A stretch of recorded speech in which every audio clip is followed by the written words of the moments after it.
I'm Dong-Young Ko, the co-curator of the exhibition Ecriture with the Body. This is a collaborative project curated by myself from South Korea and Jung-Shin Lee, our historian and curator, was based in Washington, D.C.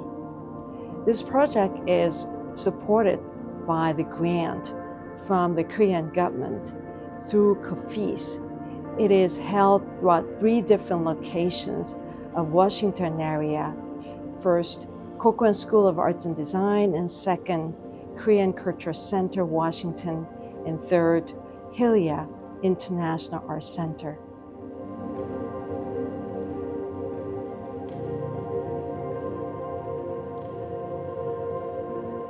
Ecriture with the Body borrows its title from French feminist and literary theory because the écriture means different kinds of writing. The exhibition features 12 artists from South Korea and 6 Korean American artists based in the United States. All of them are represented in the section at the Corcoran School of Arts and Design.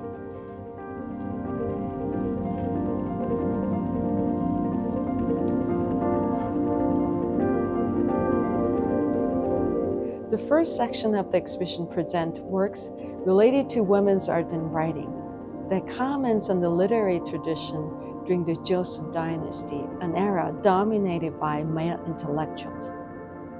Han Sung-min reinterprets 문자도, a calligraphic paintings depicting the 8 Confucianist virtues, and replaced them with common American slangs. On the other hand, Maria O. Min-san, who has attracted considerable public attention, can be seen as a sort of parody of Shin Yong-bo, a prominent genre painter of late Joseon Dynasty. During the Confucianist era, the Dan-o festival in spring was one of the few occasions when women could reveal their bodies and play outdoors. O reimagines the female body once observed by Shin Yong-bo, allowing women to reclaim their own bodily pleasure with her image and writing.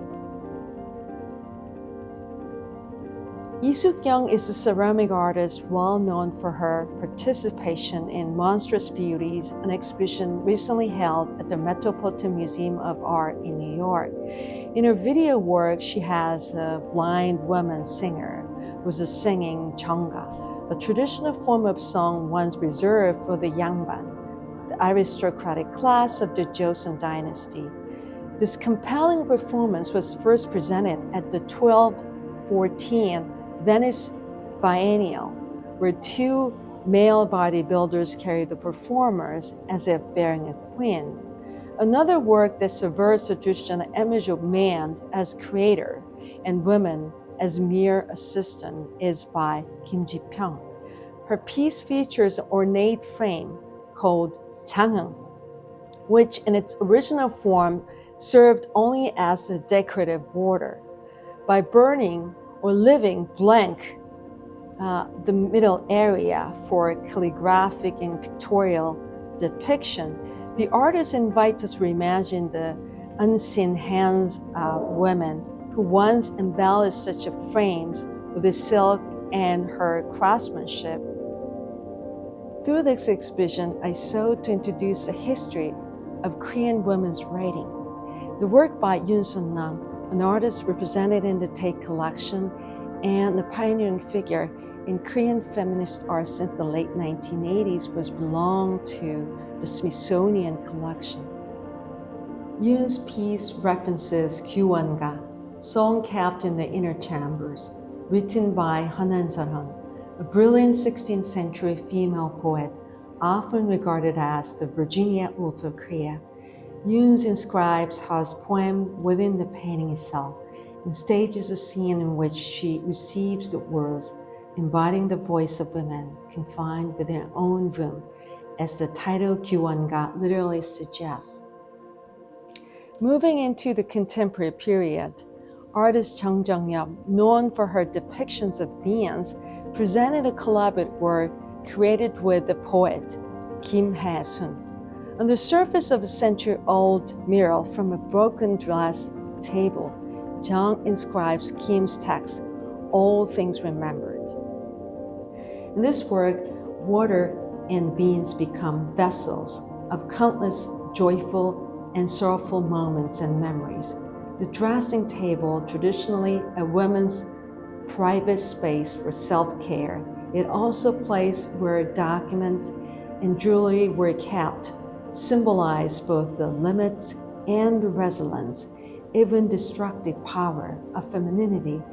Jung visualized this tension through the image of being spilling and spreading beyond the draw's boundaries. The works in the following section explores how women artists actively use their own bodies and movements as a means of communication. In 홍이현숙's work, menopausal women gather in a traditional Korean public bathhouse and inscribe a new kind of scarlet letter. When one door closes, another door opens onto each other's backs. Here, the biological female body becomes not a shackle, but a source of new possibility. Jo Young-ju, on the other hand, revisit the physical and emotional changes she experienced during pregnancy. She translates the physical pains within her body into dances, and drawing from her diary entries from that time, collaborates with the composer to create a musical score. For women artists in her 40s with a young child, the child symbolized both new possibility and the tangible, often painful reality of womanhood and motherhood. Godom연's work is also rooted in deeply personal experience. Following a tragic event related to her child, the artist began repeatedly drawing words that appeared in her dreams, turning text into image in a kind of surrealist drawing practice. She also keeps a diary, but instead of completed sentences, it consists of fragmented words that resurface from memory. These fragments are installed within a minimalized box, embodying both the intimacy and incompleteness of remembrance. Hyunjung Kim and Jin Shin explored the expanding possibilities of women's writing. Kim, who is also a craft artist, engraves her own phrases onto materials such as metal and glass. Through Instagram, she encouraged the viewers to become artists themselves, recalling the participatory spirit of contemporary art. Based in New York, Jin Shin previously presented an installation composed of discarded computer keyboards mounted on the wall. As a Korean-American artist for whom the Korean language feels somewhat unfamiliar, she collects and exhibits these used objects from contemporary life, many of which often reveal traces of her Asian identity. In the age of internet, as our tools for writing have changed, have our ways of communicating changed as well. And within this technologically oriented landscape, what is the role and positions of women? Jin's installation posed the question.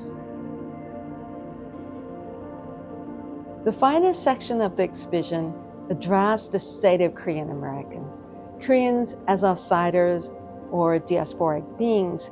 Teresa Hakkyung-cha's dictate, 1982, written before her tragic death in the same decade, has since become something of a Bible for women writers and artists from non-Western backgrounds. Born in Busan and later immersed in French literature, Cha used the dictate to question the very nature of language and voice. The struggle between multiple tongues was a revelation to the 1980s American artists and critics. She deliberately broke grammatical conventions and intertwined image and text, presenting an archetype of truly feminist writing. In this lineage, it is especially compelling that Kim Ok-sun, Yoon Jung-mi, An Ok-hyun, and Jae Lee, artists who come from Korea, have come together during the pandemic era, a time when fear and discrimination against outsiders have emerged worldwide, to read dictate collectively.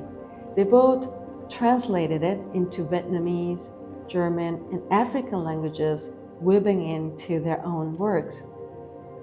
In a similar vein, Jane Chinokiam, whose monumental installation is featured at the Corcoran, excerpts Cha's poem Oneras. The steel and vertical structures in Kim's work would interpret Cha's condition as a non-Western woman, transforming it into an image of strength and resilience. It might be said that she seeks to conserve and honor Cha as a member of later generation. The true finale of the exhibition is the painting by Sue Kwak, a Korean-American artist who has been active since the 1980s. Her paintings and writings, like those of many women, begin with experiences of pregnancy and personal transformation, but ultimately lead toward a state of resilience. For Kwak, like many Koreans who seek connection with the transcendental self, writing and painting serve as a means of survival. Although this initially felt unfamiliar to me, I believe the fact that many Korean Americans are people of faith will continue to generate diverse and meaningful resonances within American society.